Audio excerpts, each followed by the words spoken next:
Welcome to the deep dive, where we take your sources and really try to unearth the most fascinating insights. Today, we're plunging into a pretty unique source he sent us, a YouTube video. It's titled, What a Skinny Legend Eats in a Day to Have a Flat Stomach Row, from the channel Simonesquared. Now, you asked us to help understand the dynamics here, someone sharing their, well, seemingly unvarnished thoughts on diet and health in real time. So this deep dive, it's maybe less about specific recipes and more about the intriguing disconnects and the candid self-reflections we found in the source itself. Yeah, what's really compelling, I think, is how the creator sort of navigates their own perceptions of health versus, well, reality, and how that shapes their approach to food, to well-being. We'll be looking at, the self-assessments, the actual food choices day to day, and the reasons they give for them.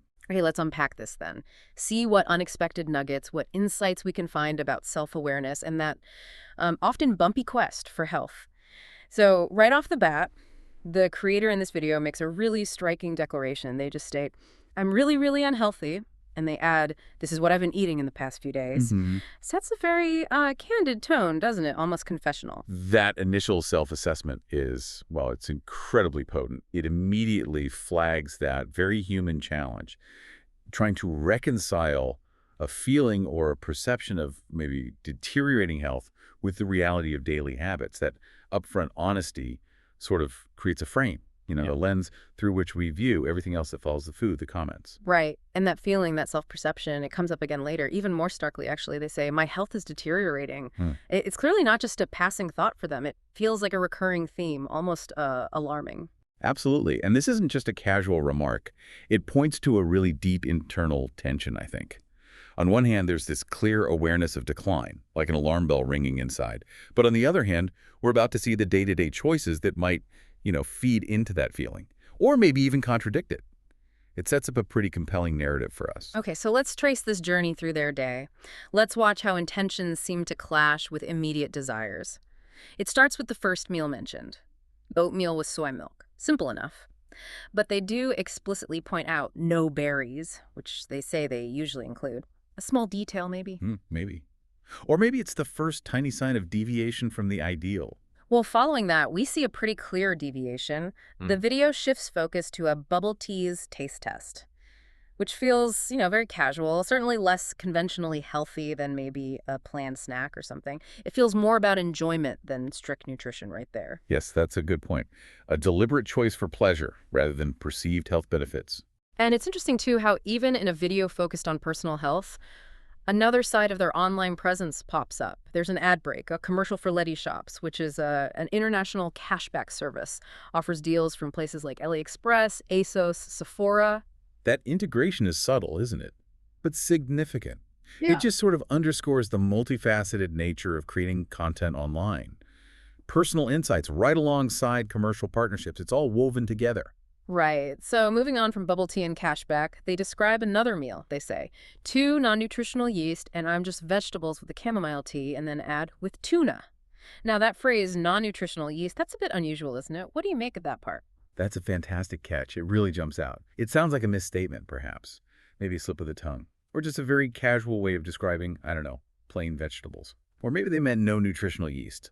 Hard to say for sure. But it highlights how casually some of these dietary details can be tossed out online sometimes. What's really interesting, though, is the idea of this meal being healthy. The vegetables, the tuna. Yeah. Especially when you contrast it with that earlier self-description of being really unhealthy. Yeah. It makes you wonder what criteria they're using for healthy right then. Exactly. And the reason they give for eating those vegetables is super interesting, too. The creator says, I haven't been eating enough vegetables lately. Okay, fair enough. But then they partly attribute this realization to a Tyra rating, which came from Start Out the Practical, which, just for clarity for everyone listening, was apparently a tarot reading they had. And this reading, this Tyra rating, apparently told me that I'm not eating right. Wow, okay. That's deeply insightful into their process. It points directly to that human tendency to look for guidance from, well, all sorts of sources, doesn't it? Sometimes quite unconventional ones. Yeah. For really personal things like health, instead of, or maybe alongside established medical advice. Yeah. It highlights that common struggle maybe to self-diagnose or to find some kind of external validation for those internal feelings, Yeah. something you might even recognize yourself. Definitely. And then, after all that, the vegetables, the tarot reading telling them to eat right. The very next update is a complete curveball. The caption reads, Simone caved and ordered pizza. She must be stopped. Hmm. So that commitment to eating right via vegetables seems it was incredibly short-lived. Precisely. And this isn't just, a momentary lapse or a cheat meal. It perfectly encapsulates that powerful tug of war we all feel sometimes. Instant gratification versus long-term goals. It's deeply rooted in our brain's reward system, really. Yeah. A very universal human experience. That whole start fresh tomorrow idea. So despite the pizza detour, the creator kind of doubles down again. They declare, I'm so unhealthy, I have to do something about my health, so today I'm going to start eating healthy, period. It's like a full reset button is pushed. A renewed commitment, right there on camera. It's a powerful declaration, isn't it? And that recommitment, that eating healthy period, it highlights that familiar cycle. Heightened intention often follows a perceived lapse. It's almost like a psychological reset, hoping to override the previous behavior with just a strong mental statement. We all do it. Yeah, we do. And interestingly, that the tarot reading they mentioned, it apparently also gave them some other advice, more directly related to actual health. It said, go to the doctor and get a blood test. You're probably having a deficiency somewhere. So beneath the food choices, there's this hint of recognition, maybe, of a deeper potential medical issue. Which adds another layer. It suggests the unhealthy feeling might stem from more than just recent diet choices. Right. And just to show their personality again, the creator throws in this quick humorous aside, it's about priorities. Something like, not buy the latest iPhone spot, beyond that recycling Game Boy, beyond the saving the environment. It's just a fun kind of self-deprecating moment. Reminds us there's more to them than just this food vlog. It is. It's a fleeting thing, but it builds rapport, shows their personality, even mixed in with these more serious health topics. It makes them relatable. So after all these declarations, the resets, the asides, the next meal they actually describe eating is sourdough bread with butter and fried eggs. Which, again, points to that very individualized, often quite fluid interpretation of healthy eating within their personal world. It really demonstrates that their approach isn't about sticking rigidly to one specific diet, is it? It's more intuitive, maybe. A day-by-day set of choices that can, and clearly do, vary quite a bit. Definitely varies. Now, despite these fluctuations that we're seeing in what they eat, the creator makes some pretty specific claims about how they maintain a, quote, flat stomach. They say it's not because of my metabolism, okay? But instead, it's all about intermittent fasting, and I eat small meals that aren't really big meals, and if I do, they're spaced out throughout the day. Right. This is where that self-narrative about health strategy really bumps up against the observed reality of their intake. Now, intermittent fasting, eating smaller or spaced out meals, these are established concepts in some dietary approaches. Sure. But their effectiveness, especially for something specific like a flat stomach, depends entirely on what you're actually eating during those eating windows, not just when you're eating. Yeah. And given what we've seen them eat so far, well, it does raise questions about how consistently that strategy is actually applied day to day. Yeah, it does. And then they add this really fascinating, almost contradictory statement right after. They say, I do eat a lot of sugar. I watch my sugar. It's a bit of a head scratcher, isn't it? How do you watch it and eat a lot of it? It truly is. That direct juxtaposition, saying both things practically in the same breath, it reveals a very common cognitive dissonance. It's where the desire or the intention to manage something, like sugar intake, exists right alongside the acknowledgement, maybe even the reality, of not quite doing so. It really highlights that internal negotiation we often have with our habits.